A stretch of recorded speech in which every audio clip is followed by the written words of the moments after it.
guest speaker. Paul, thank you very much.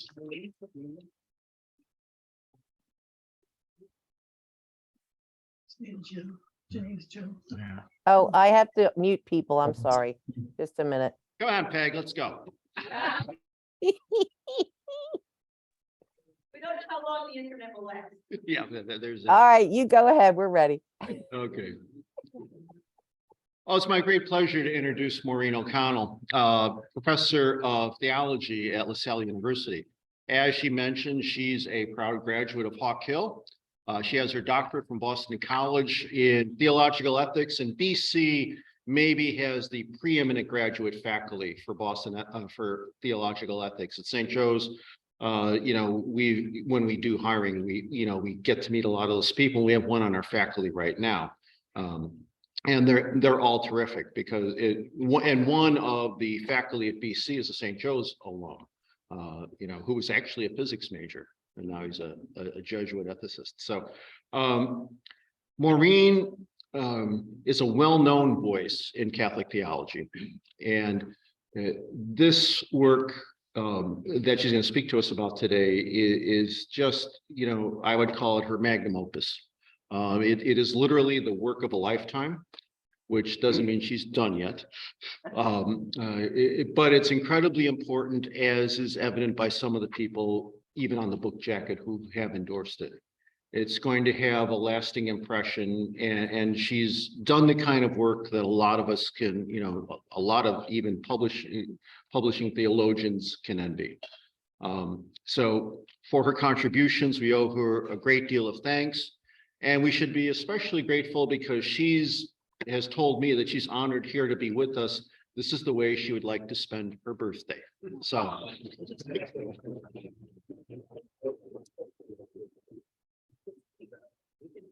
All right. Yeah, this is a big one. Yeah. I mean, and I think she looks great for 30. So as I said to her before Mass, oh, to be 50 again and to know what I know now. Without further ado, Maureen O'Connell.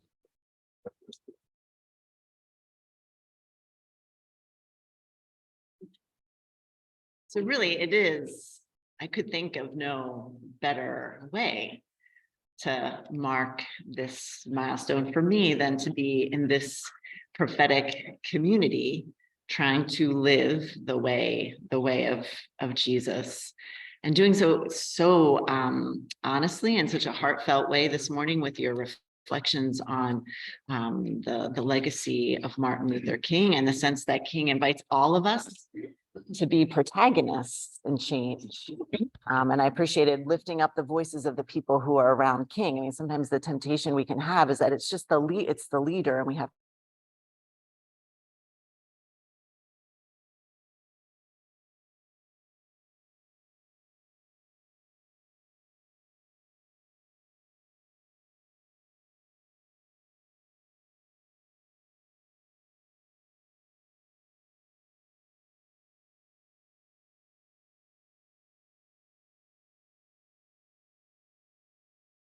class that I ever dropped. Like, I showed up in a class and I was like, I don't think this is for me. It was not you, don't worry. But ironically, it was a class on the Trinity taught by a Jesuit who is a scholar of the Trinity. And I was like, I don't know what's going on in here. I don't think this is for me. And I found my way to Paul's, I think it was religious.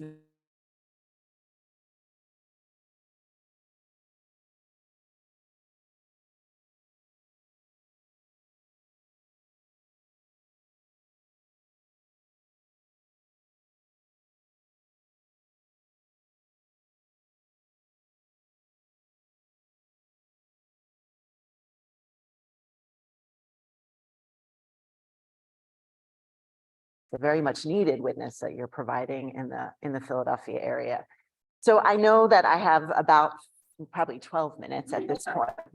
Dan in the back is going to give me he's going to give me my high side. Okay, we're in Kairos time. We're in Kairos time, right? So yeah. But what I'd like to do maybe is just explain a little bit of the why of why I decided to write this book, and then a couple of insights, and just share a couple of vignettes that I think are important, especially in light of what you all have prayed with this morning. So I am thoroughly a product of Philadelphia, and in doing this research, have discovered like really thoroughly a product of Catholic Philadelphia. First ancestors arrived here probably sometime in the 1820s to Westchester, which was just then part of the newly created Archdiocese of Philadelphia. We were part of the Diocese of Baltimore before that. And as I've aged and, my own vocation has evolved here, I have found myself asking a couple questions that I decided I really needed to answer. And the first set of questions arose when I wrote my previous book, which is on murals in Philadelphia. I wrote a book on the murals of the city that have theological significance or that were done by faith communities. And in doing that work, I would drive around the city. I was living in New York City because I taught at Fordham at the time. And my mom would be the wing person with me in the family minivan. And, this was before Google Maps and everything could be really fancy. So we were literally following our noses to try to find these murals in different pockets of the city. And invariably we would be driving past something, a church or, a school. And my mother would say, well, that's where your great grandparents got married. And that's where great aunt so-and-so was baptized. And this was the place where I was baptized. And like, I just felt the sense of my family all over pockets of the Archdiocese, and found myself wondering, like, how did we get, and this is like, some of you probably know, like, this is massive, beautiful infrastructure, ecclesial infrastructure all over the city. And I found myself wondering, how did we get disconnected?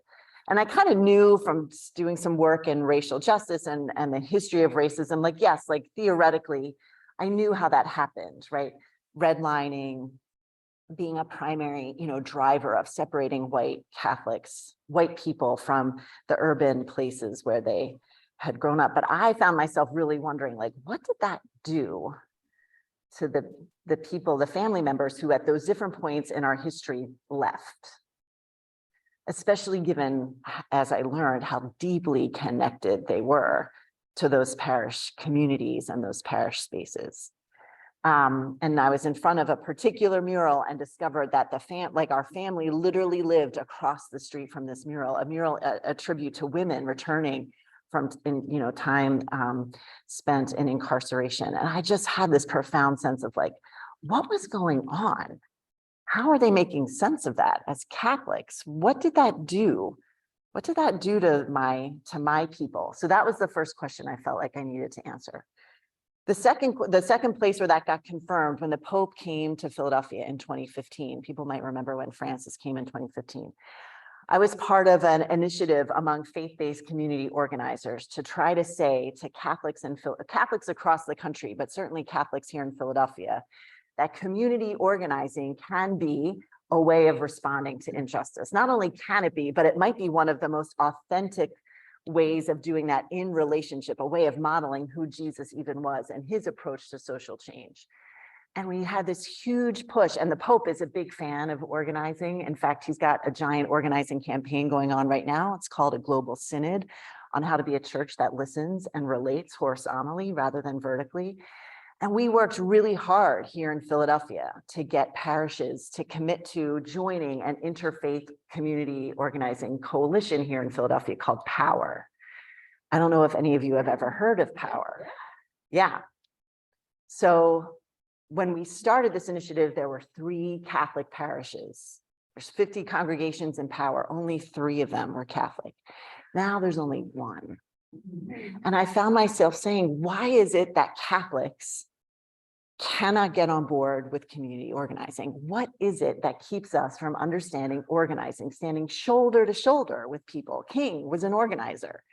That whole process was a process of social change that came from empowering people closest to the pain to make the change they wanted to see in the world. And I just thought there is something fundamentally broken here, something fundamentally wrong, that we cannot get Catholic parishes to commit to organizing. So that was my second question for trying to write the book. And then the third question came in the context of a classroom. In 2016, the fall of 2016, the ill-fated fall of 2016, you might remember, I was teaching a class called Theology and Racism, Building the Beloved Community, ? Right? Are we capable of doing this? And half of the students were white students and half of the students were students of color, which is such a gift at LaSalle. Like, we are a very interracial community if we're yet in the process or still trying to become an inclusive and racially just one. But we got to, and again, I appreciate the reflection about the Blue Lives Matter police banner. We got to this place, we've done all this work to build relationships with one another and feel really connected to one another and willing to risk new ways of being in relationship with one another. And then we got into this debate about the All Lives Matter rejoinder to the Black Lives Matter mantra. And I could feel like, I could feel the rip of the, like, here's this cloth that we tried to sew, and I could just feel us being torn asunder from one another in the classroom.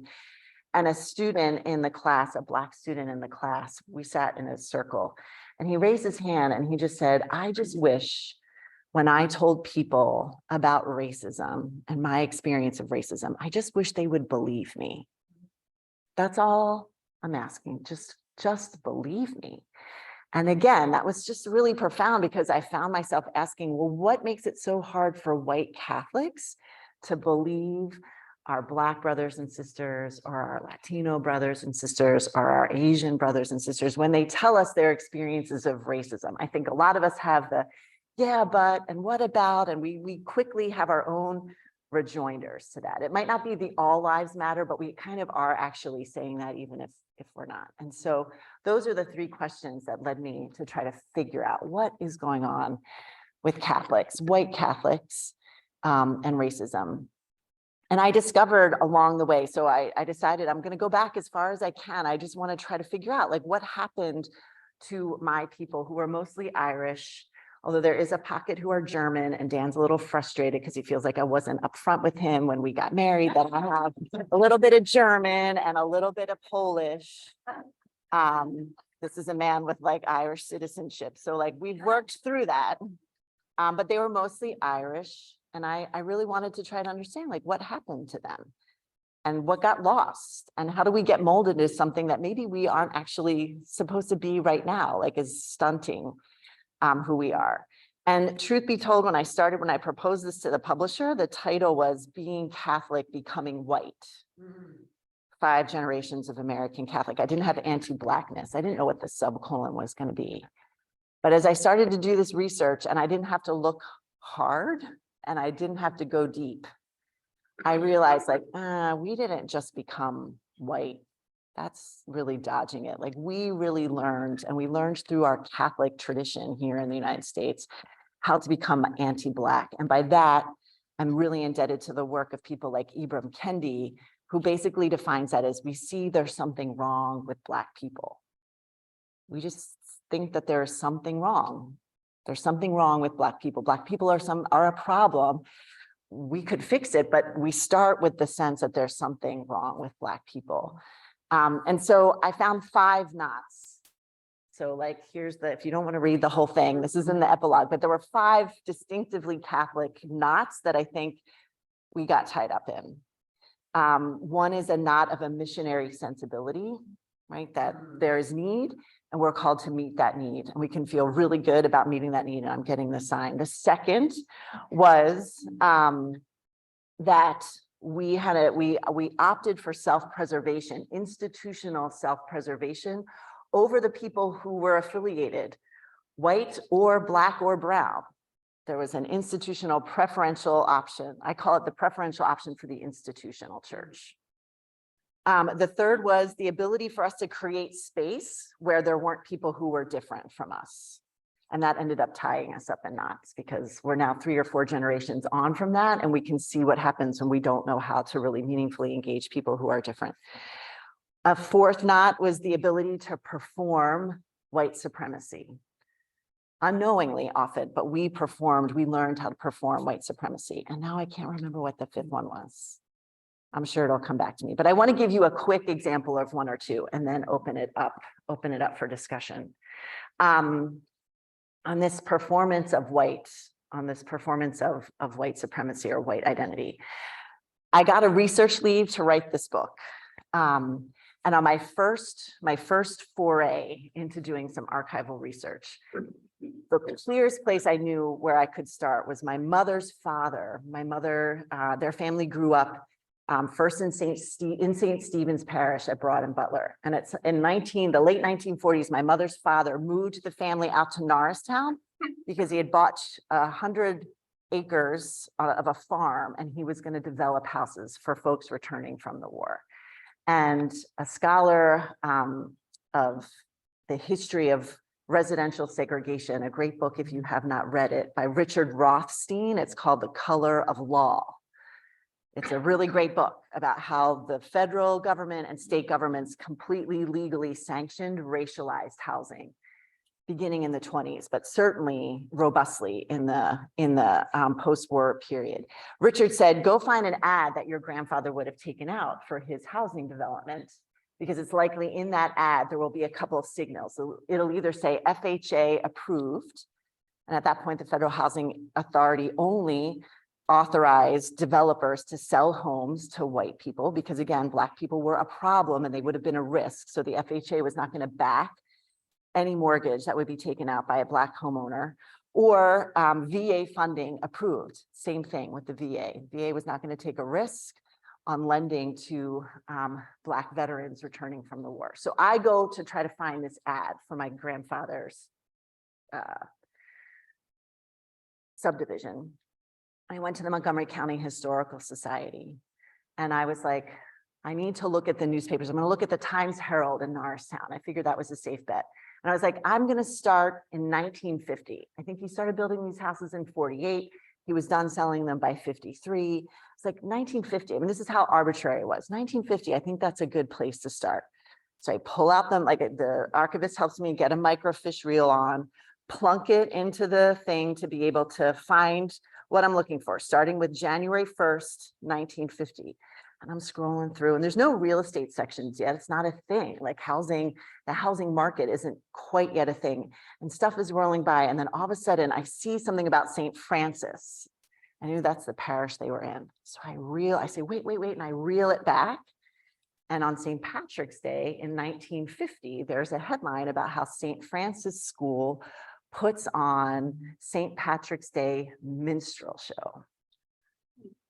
And I'm like, and I like scroll, I reel in, and of course it's like, you know, trying to sell paper. So everybody's name is in the thing. So everybody will go out the next day and buy the Times Herald. But there's my mom, my aunt, my uncle, and my mother's name, second grade and first grade performers. Here's the songs they sang. Here's the whole Irish repertoire of songs that get sung. And at the very last paragraph, here were the end men and the makeup crew. And there were no women in the makeup crew. So I think it's very safe to say that there are people in blackface in this parish hall on St. Patrick's Day in 1950 in this newly emerging diocesan parish. And these were folks who were performing a sense of a kind of supremacy, a kind of Catholic, one in Catholic, you know, the ability for Catholics to claim a stake in that expression of white supremacy. And my mom and my uncle were on the stage. Meanwhile, my grandmother had a housekeeper her entire life named Lillian. Lillian was at my parents' wedding 51 years ago. So they have Lillian Bagley, who's in the mix with them in Norristown, and my grandfather's lawyer, who helped him do all the wheeling and real estate wheeling and dealing, was also from Norristown and was a Black man who went on to become the first African-American judge in Montgomery County. And I just find myself asking, how did they square that? How did they square this performance of white supremacy in a parish hall where so much of the social life, think back in your own experience, if you have a Catholic background, what went on in the parish hall? It was the social life, the social capital that became very sacramental, because often that was a space where liturgy was performed in some instances before the full parish, you know, church was built. So that's just one example, my first foray into trying to find a little bit of that history. And it was incredibly uncanny because I was like, oh yeah, there is something here. It was clearly, I felt the spirit saying, yep. And I didn't have to go looking very, very far. So each chapter circles, as in a penitential wandering around. This is a Celtic practice I'm trying to reclaim that got lost when people came and said, well, we'd rather be American than Irish American. We'd rather be white anti-Black Americans than Irish Americans. So it's a penitential practice of circling a place. So I circle different parishes in the archdiocese at different points in history, beginning in the 1820s up until my own parish, St. Vincent de Paul in Germantown, and just try to figure out what was going on and identify different knots that we got tied up in, and to try to suggest some practices, some spiritual practices, offer some tools for understanding the kind of racism that was being practiced and experienced at that time, and ways that we can resist that, ways that we can start to undo those knots. And to my mind, the first way you undo them is you've got to diagnose what's happening. Like, we've got to get a handle on what's going on and recognize that this has been a tradition that has gotten handed down. And like all good traditions, they can be tinkered with, they can be played with, they can be, some things can be just left to the wayside and other things can be reclaimed. One last thing I'll say, and then I'd love to hear your thoughts.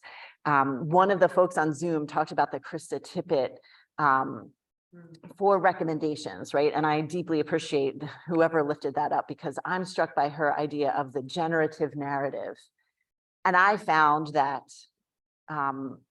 when we intentionally forget this history that we all know and we all have in our families, when we intentionally forget it, then we also forget the people who resisted it, the people who were witnesses to another way of being, the people who are in our own family systems often who refused to go that way. And then also we forget the witnesses, often Catholics, Black Catholics here in the city of Philadelphia, who also witnessed to a different way of being. So we forget the generative narrative that shows us what could be possible, that inspires us, that motivates us. And so in each chapter, my people were so closely proximate to Black people, Catholic and Christian, who here in Philadelphia were insisting on a different way. And they've always been there. And we need their lights. We need their lights to kind of continue to kindle our own. So that's been the project, and it's been an ongoing learning. So now that the book is out in the world, I continue to learn from it by virtue of the people who are engaging it. And that's been a real tremendous gift, which is why it's so remarkable to be with you all on Martin Luther King's feast, on Cornelia Connolly's feast. These are important days. So yeah, so thank you. I'd be curious to hear thoughts or reactions. Yes, please. And I'll repeat the question so folks can hear it on the Zoom. It's just a quick comment. Yes. I don't know if I should say this, but I lived in Philadelphia, West Philadelphia, went all through Catholic school. So I graduated from West Catholic in 1964. Okay. The graduating class was like 800. Okay. In West, the graduating class of West Catholic. But what you're saying now, I'm definitely going to read the book. I think now, out of all of these parishes in Philadelphia, and I can name a lot of them in St. Conference, the only one that I can recall that might have had 1 or 2 African Americans was St. Carter, which is like St. House Street. Okay. Maybe. Maybe. Yep. But I only remember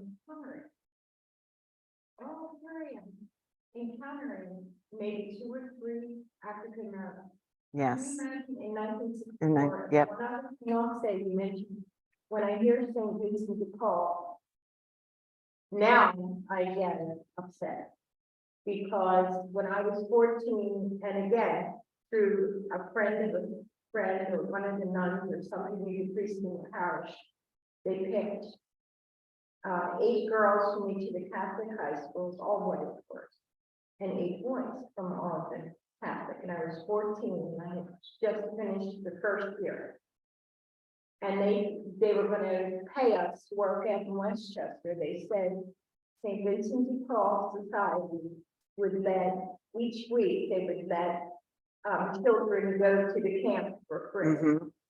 All of the children, and I remember this specifically, and I remember them telling us, whoever it was, the nuns, the priests, we had to wash their hair. They were all African American. We never encountered the feeling. Mhm. But you talked about the minute they came in, the first thing they had to do was wash their hair. I was 14. And we were told this by, Mm. you know, Mm. Mhm. he was at a week. Took the bus to Westchester. I know exactly where the camp is now. It's Mhm. by, I think, St. Vincent de Paul. Wow. And Wow. really, every time I heard that, Yep. I get so angry. Yes. Yeah. Yes. Yeah. And the same with the home. I think the unwed mothers right around the corner. Mhm. Mm. Mhm. Can't remember. Mhm. But anyway, I won't say more, but I'm so conditioned. Yes. Even going to school, West Catholic, we would walk, and we're like, oh, from West Philadelphia, the high school that was near, you know, right there.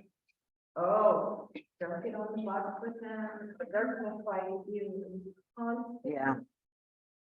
constant telling us how we should behave. Yes. That is sad. Yeah. Thank you. Yep. You brought back memories of. Yes. how- Yeah. Yeah. I'm thinking Thank you for sharing that. maybe people should Come to the, yes. So I'll do a quick, yeah, but a quick, Elaine, like a quick summation, and then we'll have other folks come up. Was just, yeah, it was just sharing her own experience of the sort of the knot of creating spaces where white Catholics didn't have to encounter difference. And so that would have been her experience in parishes and perhaps even a bit at West Catholic. And then also the missionary sensibility that you experienced in this as a young person, a teenager, going in and volunteering at a camp that was run by St. Vincent de Paul. And most of the campers were African American. And the first thing that they needed to do was to wash these young campers' hair. Again, you know, indicating that there's something wrong. Even in our missionary service, we've got to recognize that there's something flawed and wrong, and we can fix that. Yeah, and that, yeah. So just, and how that landed with her, and she didn't have any place to make sense of that or knew what to do with that. So yeah, and a very painful knot you got tied up in. Yeah, thank you for opening it up. And I can be looking, should I be looking? I probably can read, like, I can see the screen and I might be able to unmute people, or no, you have a moderator, right? Who's, okay, so I'll look, okay. I can turn to the moderator and Peg, if there's somebody there. Pretty much they'll raise their hand if they want to share. So Okay, so I'll just keep scanning them. Yes. So it's interesting. I'm 6 years younger than Elaine, and I went to a school called John W. Hallahan, which was the first Catholic high school Catholic high school for girls, actually in the entire country. And when I started high school in 1966, about a quarter to a third of the class was Black. The other quarter was Hispanic, and then there was a smattering of Chinese girls from Holy Redeemer. And so I was fortunate enough to not to be subjected to that kind of missionary, like I have to help people because these girls were my classmates. And we all, like the school was run by these nuns that were just really not very kind to anybody. So like it was us against this, like the sisters were determined that we were going to be these well brought up girls. And we were like, no, we're going to hike up our uniforms and, you know, smoke on the street corners. And my father, who grew up also in Philadelphia and Port Richmond, and his house backed up to the Pennsylvania Railroad. So he literally lived on the other side of the tracks, to the point like the other girls in the parish would not date boys from that area. So there were 5 boys and 3 girls. And my father was the only boy who went to public school. He went to the old Northeast Public High School, which was at, I think, 7th and Somerset at the time. So he went to school with Black boys, white boys, Jewish boys. And so he too had that opportunity to get to know people on a friend basis. And in addition, their next door neighbors were Black. So he would tell me stories about going to the local movie theater and how his friends were not allowed to sit with him. They had to go up and sit in the balcony. So my father, who went to public school, unlike his four brothers, was not a racist. His four brothers went to North Catholic, and one of his sisters went to public school, and they were very different from the other siblings. So it really makes a difference when you obviously have a personal relationship with somebody rather than when you're sent like to educate or save people. It makes all the difference in the world. Yeah, please. Terry Shields. Maureen, your people are my people. And I have to say, in reading the book, I was profoundly saddened because all that reality, the minstrel, I had blackface when a kid, I never thought about it. It never entered my mind. I have been involved in the institutional church for most of my life and always struggled with the reality of seeing other religious groups and people, as you talked about the community organizing. I could never get the people in the institution to do it. And I have to say that the ones that did do it were the women. And I can't help but reflect on the fact that that whole thing, why we're here, that whole thing of male dominance. And I'm sorry, brothers, but a lot of these guys just don't have the guts. And it's the women that have. So I feel that's part of it. Racism is there. But for us as Catholics, or those who were brought up as Catholics, how the change that needs to take place in the church. And I think it has a lot to do with male dominance. Yes, thank you, Terry. Yeah, no, I really appreciate that. And I think if I had to do it again, I think I would add another knot, which is clericalism. And the more I'm on a bit of a leave from LaSalle University to do work with a project in the context of this global synod that's unfolding in the church. And the project's called Discerning Deacons. And it is about, and I love that your banner says nothing new, like just trying to make visible what is in the church, both historically and in the present day. And really realizing how clericalism is a form of learned powerlessness for the people who are not ordained, and a particular expression of power for people who are.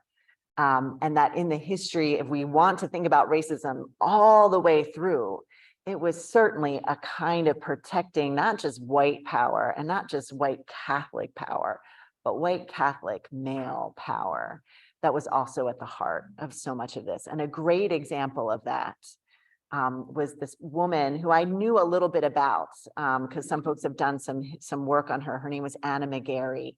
She was born in the late 1890s, died in the late 1970s, and she was a parishioner at the Jesu parish in North Philadelphia. And as I did this research, I found out that she was literally a contemporary of my great-grandmother, the German great-grandmother, Sophia Jaeger.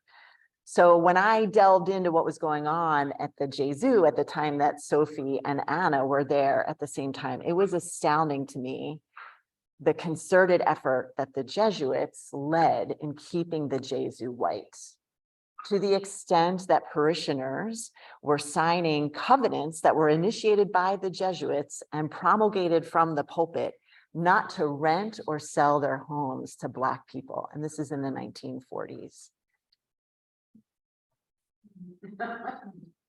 I mean, like I've seen the pledge form. It's all documented in all of their bulletins, all of their parish bulletins. And so trying to figure out, so Sophie shows up in the parish, in the parish record in the way that, she was married to a man who was a Protestant. So she's German in an Irish Catholic parish, and she's, her husband is Protestant. So she lives at the edge of Sophie lives at the edge of the parish. So she's already marginalized. She shows up in the places where you would expect her to. And so I'm in that chapter, trying to figure out how was she navigating that? They sent my grandmother, their only child, went to Girls High. So they had opted out of the Catholic school system for some reason for my grandmother, right? So I'd like to think about what was that about. But Anna McGarry, again, contemporary of Sophie, is going around and is saying, this is not the way that we do this. This is not Christian. This is not consistent with Catholic social teaching. We do this by trying to improve our neighborhood. We do this by trying to welcome people in. She was the founder of the Philadelphia chapter of what was a movement in the 40s and 50s called the Catholic Interracial Justice Movement. And Anna McGarry was a one-woman show on that front. And she was constantly navigating the hierarchy, whether it was at the level of the parish, trying to convince the folks in the parish, can you at least be open to this program? Can we get people together to sit in circles and talk across racial lines about our experiences in the city and our experiences in parishes? She tried to navigate this with Archbishop Doherty. She did work on the Catholic college campuses, like when she couldn't find a lot of fertile ground for this work in the parishes. She went to the university. There's letters of her writing to all the presidents of the university saying, this is something that our students should be engaged in, our Catholic students, this interracial justice work. She was part of a national movement, and they were constantly navigating, trying to figure out how to engage and not be stymied by institutional clerical power in the Catholic context, and did a ton of remarkable things. And yet that was something that they were always navigating in this. And the one last thing I'll say about her, I found in her papers at Marquette University, the draft of this group of the national, the national level committee of interracial justice calling in 1963 for the US bishops to write a pastoral letter, a very strong pastoral letter acknowledging the structural impact of racism, not just like not only the interpersonal, but like we need to name this in housing, we need to name this in education, we need to name this in Catholic education. And they mapped out all of these solutions. We need more preaching about this. We need more Black priests. We need more priests who are willing to be formed to minister to parishes that are predominantly Black. We need more of a commitment of integrating Black parishioners into our parish communities. So again, a witness, Anna McGarry, a really profound witness, but the knot of clericalism was something that she was constantly trying to undo. So I appreciate that being raised. I'm going to turn it over to Peg to see if there's anybody there, because we have two in the room. I don't know if we do. So Joe, do you want to come up? And then it looks like Tina after that. Just a brief comment, where do we go from here? That's the question. Where do we go from here?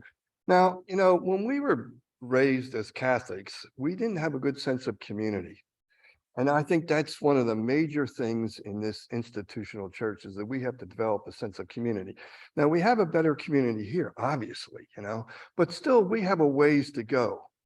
And so basically, I think we need to gather our thoughts somewhere as a community, not just simply individually, and then act on it.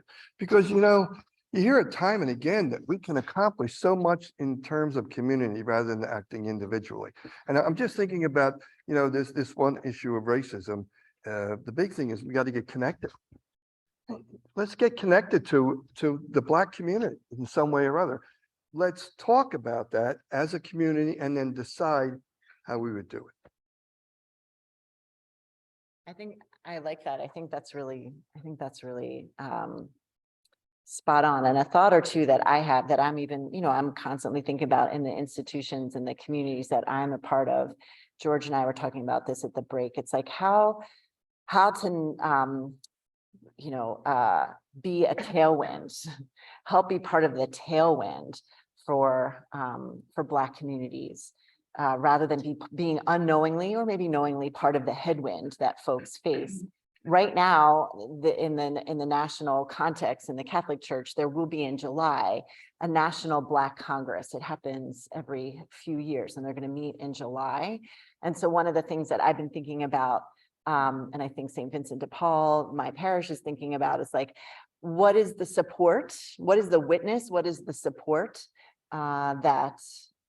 that white Catholics can offer to Black Catholics who are coming together from across the country in Baltimore at this national Congress? Like, how to be tailwind, how to be close to the pain and allow the people who have experienced the pain to be the ones to lead us. And so that's just a thought that I've been kicking around. And then the other thought I have is, you know, is there a space, is there room for the table at the table in power for your community, for your faith community? Would there be a desire on your parts to be part of community organizing here in the Philadelphia metro area and across the state now, because they're realizing the real power and the money is in Harrisburg, right, for making structural change. But perhaps there is a space, perhaps there are some of you who would want to discern your way into being a member congregation of that interfaith movement, because they are completely committed to always bringing a racial analysis and an anti-racist practice, and it's ongoing. It's a constant learning process. So those would be two thoughts in addition to the really good ones that Joe suggested. Tina, I think you wanted to. Do you want to come up? Along with your story about Anna, I think that your research has said something, that there's something different about the community of Mount Airy and maybe Germantown and not growing up here. To me, it's kind of fuzzy, but I know a whole lot of peace activists in Mount Airy. So I was wondering if you could tell us a little bit about that, which also could be that part of that headwind. I mean, it is different. And why is it different? How can we learn from that? I feel like Eileen might be able to speak more to the reality of Mount Airy. My understanding is that when residential segregation across the city really kicked in, the people in Mount Airy just refused. Led by the Jewish community. So I didn't know that. Just refused. So just refused the whole blockbusting myth and just made us a really strong commitment to integrating. And so now, Mount Airy is a religiously and ethnically, I think economically integrated and intentionally so neighborhood. But to the point of history, we're now living a couple generations past that initial commitment. So change can be made if people say, yeah, no, there is value in neighbors whose experience and life reality is different from mine. And yet it's constantly a learning process. Like a scholar who I reference in here, who's a philosopher, a Black philosopher. There's not many Black philosophers, people with PhDs in philosophy who are African-American. And he says the work of white people is just to constantly tarry with this issue of racism, that there is no destination and there is no arriving. It is just a constant process. And I think for those of us in the Catholic tradition, we know it's just a constant process of conversion. And then how lucky are we to have a tradition that's so rich with that theme and so rich with ritual, so rich with the story of sacred people, the ability to take ordinary people like Anna McGarry, or I'm sure you all have figures in your own family history who we can recognize the holiness of their witness because of their commitment to conversion. So maybe to Joe's point, it's a contemplative and an active state that we constantly have to. It's a spiritual practice and it's an active way of being in the world. But I think what we learn from Mount Airy is when we make a choice and we're intentional about what it is that we're attempting to do, we could have hope, to use a word from today, that the ripple effect of that will live beyond this particular moment. Yes, feel free to come up.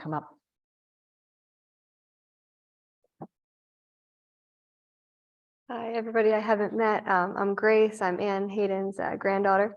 I just wanted to say something real quick. I was debating whether or not to say it, but I just wanted to give a little bit of perspective from someone who I just graduated high school a few years ago.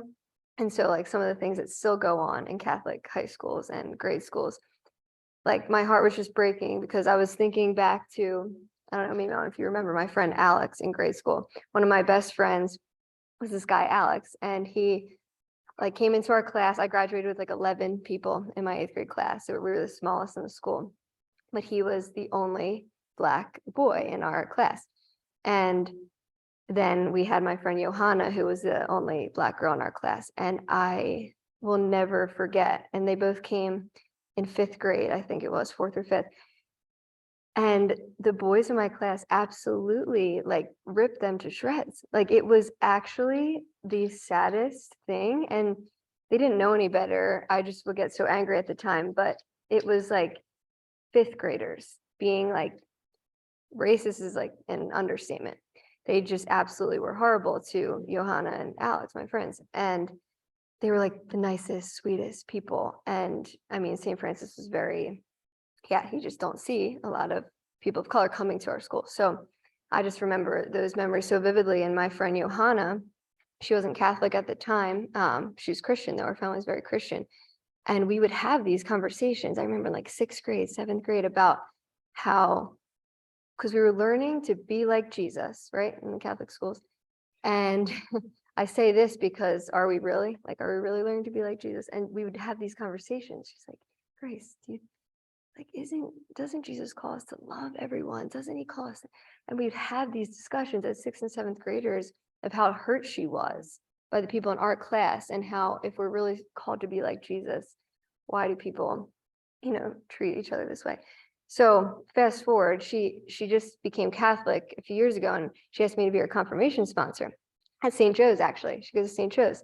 And again, we still have some of these conversations, but I just wanted to add that point. And another point is that I went to Cardinal O'Hara High School. And I would say 50%, almost 50%, maybe even more. It's white and Black pretty equally because a lot of the students come from Philly and all different areas. But still at O'Hara, it's like really, it's kind of crazy. It's such clear racism that goes on in that building and just the assumption of how people act. And it's just really, I noticed so much like over my 4 years, and it just kind of stirred something in me. And like even during that time in high school, I did some work in the Kensington area of Philly, where there's tons of homelessness and addiction, and it's the opioid crisis. And I spent my 2 years after high school as a missionary there. And I cannot tell you how many people would say to me, like the assumption from our suburban communities or my parish or even people in my family, like it was just the assumption that all the violence was from people that were Black. And like, well, aren't you scared of this and this and this? And it always had a connotation with people that were Black. And I would say, do you know that 90% probably of the people there are white, Caucasian, like come from our suburbs? They're dealing with addiction. It's just not what people think at all. And no, the violence has nothing to do with the color of our skin. And like we were there, the women I lived with, we were living there and we saw it all firsthand. And we would try to tell people this because there was just such this assumption, right? That's automatically where the violence was coming from. And it's just not true. And I don't know, I remember like having this conversation with the woman that I lived with in the house of the missionaries in Kensington. She was in charge, awesome woman, like 30 years old. And she would always say, like, Grace, just remember and like keep telling people that like love is colorblind. Like truly, love is colorblind. And that's how Jesus loved. And that's how we're called to love. And you just mentioned conversion and you mentioned like the spiritual aspect of things. And I just think like as Christians, we are called to truly like live as Jesus lived and walk as he walked and see people as he saw people. And his love was colorblind. Like his love was, I mean, he got down with people. He met people where they were. It didn't matter what they looked like, what they were going through, where they were from. Like he was the first person, the ultimate social worker, the ultimate advocate of social justice. Like, oh my goodness, he did not care about the hierarchy. He was breaking rules all over the place for the sake of love and the sake of like liberation for people. So I don't know. I just think, especially as Catholics, like we have to go back to being Christ-like and Christ-centered. And nothing's going to change in our world if our hearts don't change. Like change of hearts is going to create social change. And even if, we're not all called to write a book as amazing as you did, or we're not all called to lead huge movements, sometimes we can get almost like choice paralysis. Like there's so much to be done. What do I do? And then we end up not doing anything, but we can do something. Like one day when I have a family, I can teach my kids this, or we can do just like have a heart posture in our own families or our own friends, like when they're saying things that we don't agree with, like not to respond with anger, but to respond with love, and like always treat people, like let your life be witness and not treat people as if your love was colorblind, as if like you truly are trying to emulate Jesus. And I think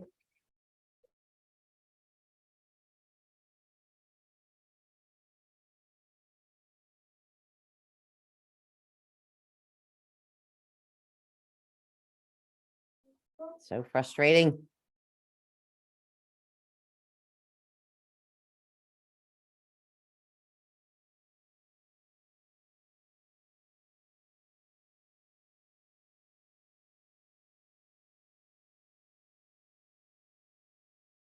Your family helped you with some of this research, and I read that in your book as well. So after your final product was completed, what was their response? Because you said a lot of things in that book.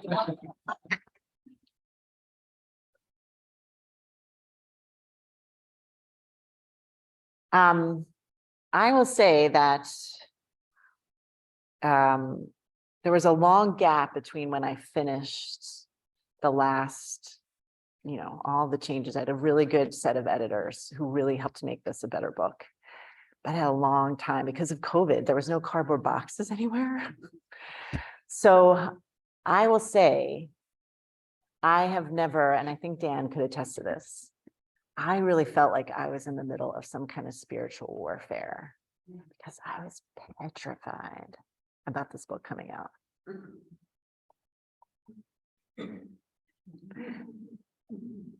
And I remember thinking, oh my God, what have I done?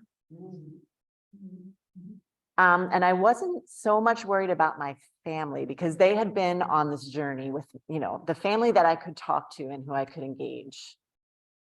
I had, and it was remarkable because my mother's siblings started talking about stuff that they had not talked about.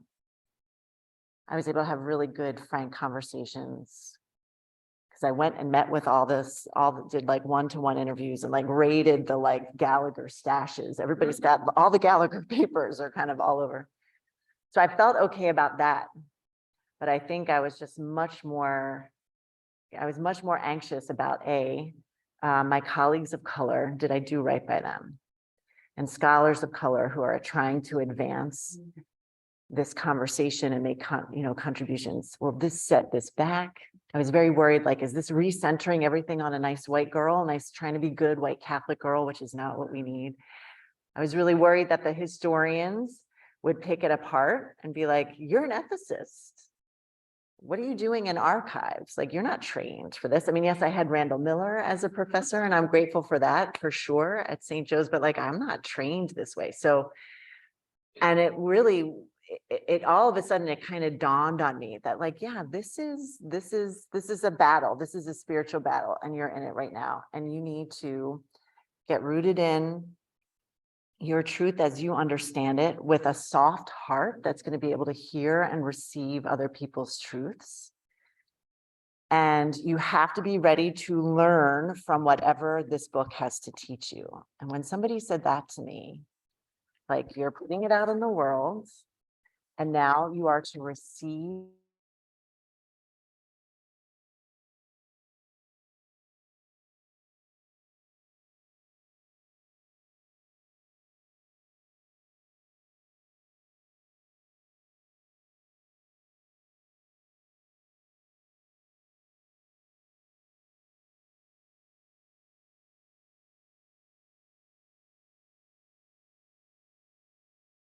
to show up in this way because we aren't going to get it right. And it's going to be incomplete. And there are going to be people who have a different experience. And we're probably going to harm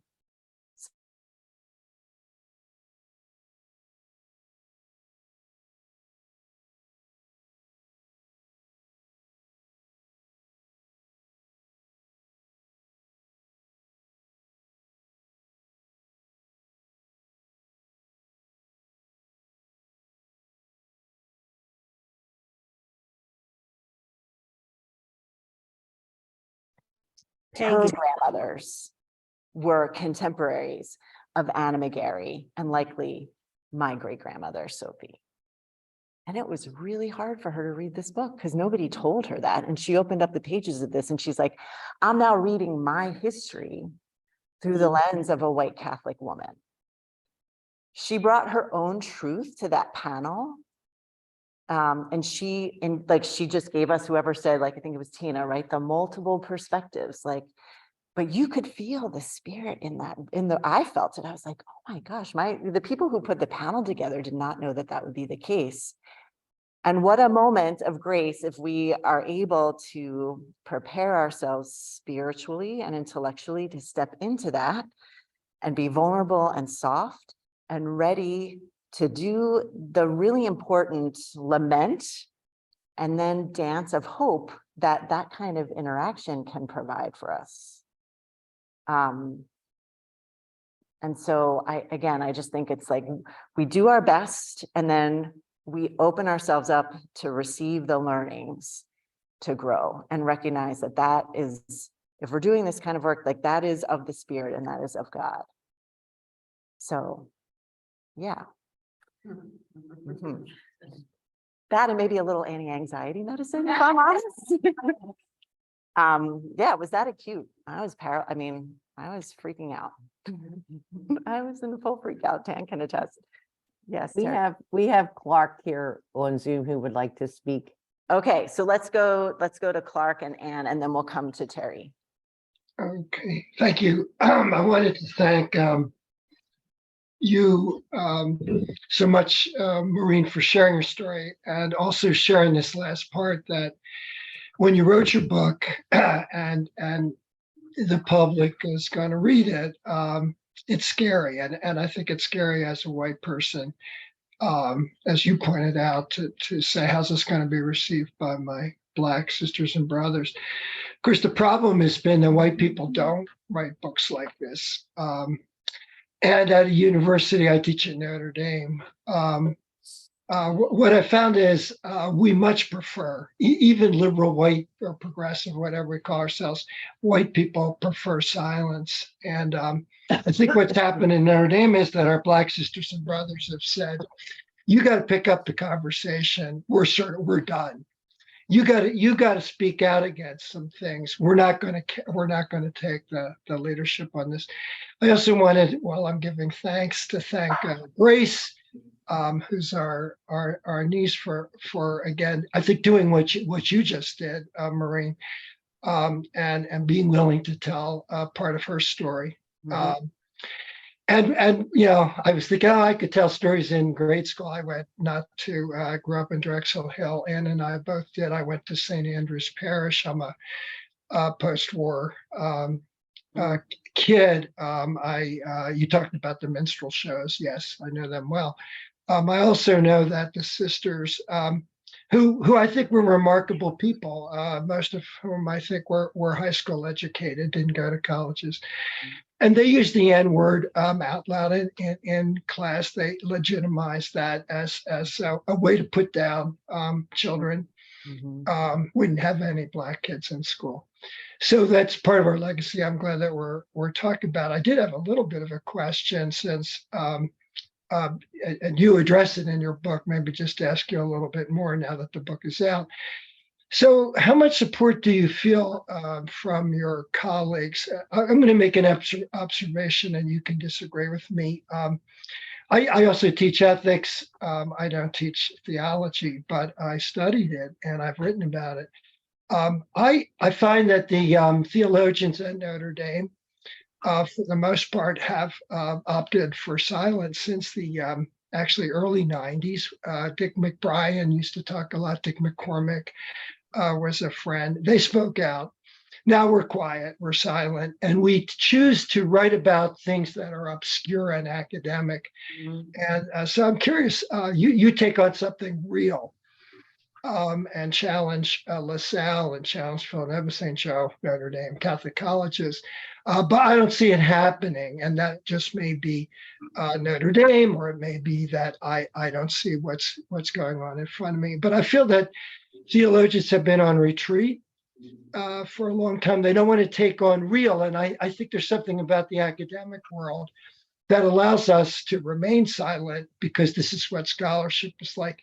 the way I perceive it, you crossed the line. And I'm wondering whether your colleague, what's your sense? I mean, Paul could answer, others could. Is your sense that your colleagues are supporting you in sort of breaking through, or is this something that good academics shouldn't be doing? You should be quiet. One last thing, do you believe that that Catholic universities have a special role in undoing the racism of the Catholic Church? That our history is extremely important, and that we need to challenge each other. Partly as academics, because as Grace noticed, maybe she goes, I don't write books, but maybe she will write a book, but you're giving example, but we tell stories. So I'm sorry. Yeah. No, I think it's great. And we lost a little bit in the middle there, but I think I've got You get my essence. Yeah. So I do think that discussions of racial justice and equity are becoming more mainstreamed in the academy. Just in the last 20 years, there are whole structures of some of the guilds that are being rethought. The boards of the guilds are being rethought. There are working groups and committees that are looking not just at like, well, what are the papers and the things that are being offered, but how are we functioning? How are we making sure that, let's say, we're supporting graduate students appropriately, or helping institutions make commitments to graduate students so that the people doing theology is diverse as the people of God around the planet. That I've only been doing this for 20 some years, and I've seen a dramatic change in that time. So that's the first thing. I think there's a lot of hope in that regard, and there are far more people collaborating on this than there were in the past. The second thing is, I do think that universities play a really important role in this, because these are the places where we learn how to be humans, where we have the space to ask these really big questions, where we give people, again, like to Tina's point, the multiple perspectives. And I think that's what we need to be doing at universities. I think there is a little bit of a worry that we are contracting or narrowing a sense of the perspectives that are legitimate for doing this kind of work. And I think that's going to be an important corrective that needs to happen. And I think the third thing, in terms of the practice that I've been encouraged to take by folks, that I think is really important, and I'm trying to embrace in this moment of the synod. I find myself in the work that I'm doing with discerning deacons in relationships up and down the church that I never thought that I would be in. And I'm trying to take a little bit of the Anna McGarry approach. She would say, we are not here to convict people, but we're here to convince people. Thinking about that student who said to me, I just wish that people would believe me. And the place where we convince people is through our stories, through sharing our stories. So it's not about debating the headline, and it's not about debating the linguistics, although yes, that's important. The language is important. It's not about debating the theoretical framework. It's trying to start with our own stories and to be able to tell them truthfully, to receive them. And then here's the work, to my mind, of the university classroom. It's to communally, especially theological classrooms, maybe even sociology classrooms, it's to discern collectively, what are we supposed to do with what we've heard? And in our polarized American church, I don't know that we ever really had that skill. Clericalism ensured that that was not work for the lay people to do, but by our baptism, it is the work for the lay people to do. But we need to resuscitate that capability. And I think our universities are the place that we've done that.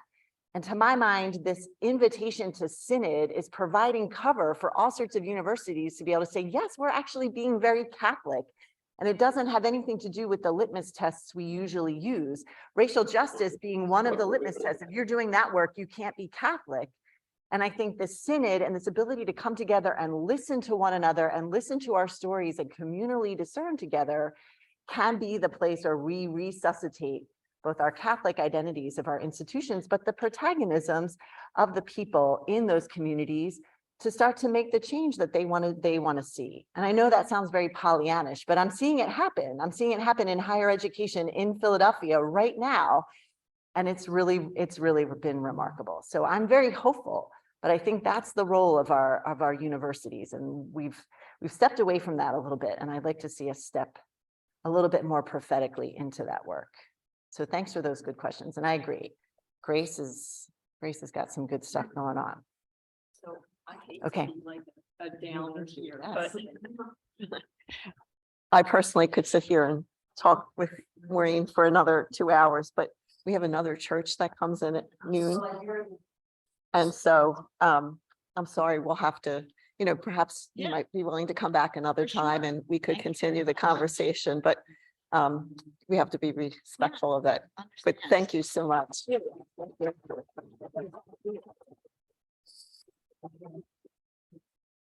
And since it's Maureen's birthday, on behalf of the whole community, we just have a little something for her. Happy birthday.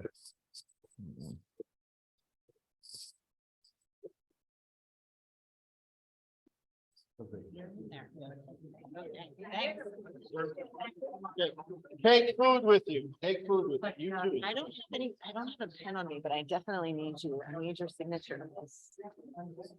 You have a pen? Did you want to say something, Anne? Anne, you want to Yeah, speak? real quick, it was like a few changed back in the conversation. It was talking about the reality of the Catholic Church. Well, the reality of the Catholic Church is that it's growing south of the equator. It's that's contracting north Yeah, of the equator. That's true. And we have the Hispanic Pope from south of the equator. We've got our own great replacement going on here, and nobody has woken up to it. Yeah. I think I would have to agree. Yeah, for sure. Leadership from the global south makes a really big difference in our church. Yeah, We got to keep following their leads. yeah. Yeah, amen. Amen. Amen. All right. We are going to sign off here at the church. Okay, thank Okay, you. Thank you bye-bye, all. bye-bye. Thank you. Peg. Thank you, You're so Diane. good. Thank you. Wonderful. To my All right. brothers Wow. that are on there. Oh, yeah. Love you guys. You can all unmute yourselves if you want. Thanks, Peg. Yeah, I'm looking forward to getting the recording of that because I got a bunch of friends I want to forward it to. Yeah, it's a shame we had so many freezes on it. Yeah. Those freezes are terrible. Hmm. Did they Very follow frustrating. through when the whole thing froze, correct? Yeah, yeah. and in fact, apparently, when Oh, Clark was speaking, we froze out there, so the internet's been Yeah. very Yeah, well, spotty at today. my house, it was fluffy Mm. because the technician came out and says, yeah, the squirrels were chewing on the wires. Oh, lovely. Oh, Uh-huh. good Lord. That's a shame. But this was wonderful. Yeah, Yes. she's very powerful. Yeah. I like to hear her optimism because I certainly don't have it. Oh, yeah. I like the viewpoint of a younger Catholic. Yeah. That's Yes, right. that was nice to hear. That was so nice to hear. Yeah. Did you say she was Ann Hayden's niece? Yes, Nice. yeah. Yeah, granddaughter. No, her granddaughter, Oh, her yeah. Granddaughter. That's your granddaughter. Clark said his niece, he referred to Oh, as. that's his right, okay. Clark's niece, yeah. Okay. Yeah, it's Ann's granddaughter. sweet. Wow, But she's I know remarkable. I was a little older, but at our parish, we had the early days when I was there, my kids went to public school. But we saw that, the blackface and stuff. I thought that was terrible then. Yeah. So You know, it's I- interesting for me from a Midwesterner where we had no option of anything but public schools because the only Catholic school within a 2-hour drive an hour drive was the boarding school for the Native Americans. Oh, Oh, wow. wow. And that was just oh, wow. Yeah. You know, I was very young, first, second, third grade. We lived at Holy Name in Fishtown and they had a minstrel show every year. But I have no recollection of blackface. I just remember it was Probably not. called the minstrel show and it was entertainment. And I wish I could ask my siblings, but I wish my dad was around to be able to tell me because I have no recollection of anything with blackface. Mhm. If you dig through your records, you'll probably find it. Remember blackface, do you? In minstrel shows. No. Terry Shields said she even wore it when she was in them. So fascinating. Could somebody tell me, what's the title of the book again? I missed the title of the book. Undoing the knots. Undoing the knots. Thank you, Chris. Maureen, yeah. Thanks, everybody. See you Okay. next week. All right. Thanks very much. Take care. Have a good week. Have a great week, everybody. I'm Sure. gonna Same to sign you. us Same off. to you. Bye-bye. Bye. Bye-bye. Bye, everybody. Craig.